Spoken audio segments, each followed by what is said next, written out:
Nshuti namwe bakunzi ba radio televiziyo Burundi bwiza RTBB, ndabaramukije mu izina ry'umwami wacu Yesu Kristo aho muherereye ku mpande zine z'isi. Ndabahaye ikaze mu kiganiro c'ijambo ry'Imana. Thème y'uyu munsi iravuga ngo se soucier des autres. Philippiens 2, 4 à 5.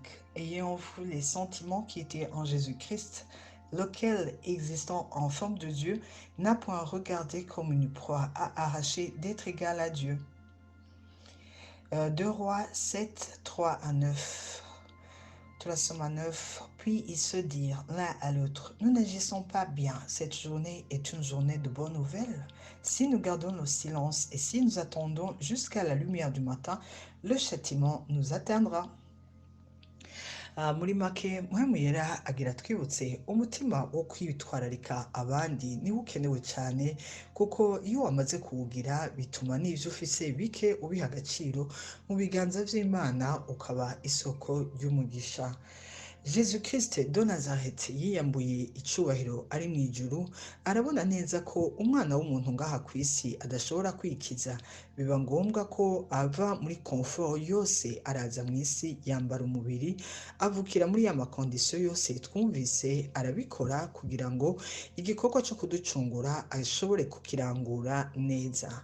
Uyu munsi rero mpwemu yera agira twibutse ati mbega ko Jésus Christ yakoze uruhara rwiwe, wewe nawe ubwo ntihari ivyo ushobora gukora bitewe n'ivyo watahuye kugira ngo abandi bashikirwe mu gutabarwa. Exemple ni abanyamibembe bane twumvise muri 2 Rois 7. Bari abanyamibembe bane muri ville yabo hateye inzara ikomeye cyane ahantu hitwa i Samariya. Baravuga ati twebwe ingwara yaratwugarije bituma dukumirwa, ngo ari ugupfa twarapfuye, ngo reka duhaguruke duhindure igisagara. Bigiriye inama baja i Siriya. Niho rero Imana yakoze igitangaza mu nzogera bari bambaye ku maguru kugira ngo abandi bahunge. Imana yatumye abari bafise stock canke reserve imfungurwa nyinshi cyane i Siriya bahunga, babisiga uko ubutunzi bwabo bungana. Abanyamibembe rero bamaze gushika barafunguye, eka n'ukuri barayibaza ati none ko inkuru nziza twayibonye, ubwo icihutirwa suko twoja kubwira umwami waho duturuka kugira ngo n'abandi bose bashikirwe. Umwami rero w'i Samariya yaratangajwe n'ungene abantu bagayitse cyane bakumiriwe n'ingwara nk'abanyamibembe aribo bazanye inkuru nziza. Uyu munsi ikizokiza akarere urimo harimwo ico wewe wokora nk'uruhara rwiza. Niwumva ico mpwemu yera avugana n'ubuzima bwawe, uragishira mu ngiro kugira n'abandi batabagwe. Inzara yugarije abakomeye, abize, eka n'ukuri abafise ibintu bikomeye cyane bashitse ko ku isi batabawe na nkuru nziza izanwe n'abanyamibembe. Uyu munsi ni waca bugufi ukemera kugirwa inama, ukemera ko Imana ishobora guhagurutsa abiyoroheje mu kungene bamerewe, hari témoignage y'ubuzima ishobora kuza mu kugira ngo nawe ushime Imana ku bw'abo bantu. Abanyamibembe baciye bandikwa mu gitabo nk'iki, baravugwa mu bintu bitandukanye n'ingwara kuko bazanye umugisha ukomeye. Exemple ya kabiri tutarinda gusoma ni muri Job 42, 10 à 12. Yobu numwe yahuye n'ivyago bikomeye cyane, igihe kimwe umunsi umwe abiwe n'ivyiwe byose birapfa, ivyo yaratunze. Murumva rero ko ibi biba bibabaje, abari agahinda, abari umubabaro. Kandi iyo umuntu ahuye n'ivyago, abambere bamuremesha ni inshuti n'abagenzi.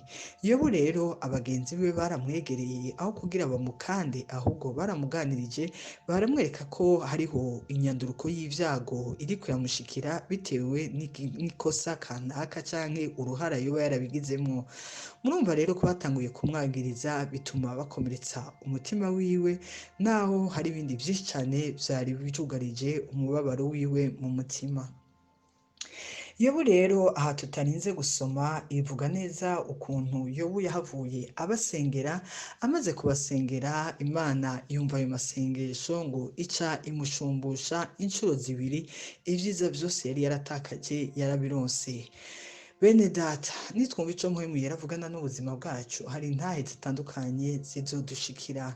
Yobu yabanje kwifuriza umugisha arasengera imitima y'abo bose bamugiriye nabi, hanyuma Imana izi kuraba mu bwigobeko bw'umutima w'umwe wese irahindura amateka ya Yobu, Yobu asubira kumera neza. Uyu munsi rero jewe nawe nitwahindura ingene tubona, tuzohindura n'ingene dusengera abandi, turengane abo mu muryango, turengane abo mu gihugu cacu, twibuke n'abandi bose bugarijwe n'ibikomeye kumbure dusoma mu bitabo canke tugasoma mu makuru. Abo bose bafise ingorane hari ico wokora mu Imana nayo ikabateturura kuko yumvise amasengesho yawe. Bene data ibyiza twokorera abandi ni vyinshi cane. Ushobora kugaburira ushonje, ushobora kwambika uwambaye ubusa, ushobora gutwara muri iyo modoka uriko aragendagenda buhoro buhoro yabuze ingene yiyunguruza. Ico ciza cose umukorera, Imana yoyo irazi kuraba umutima wabikoranye.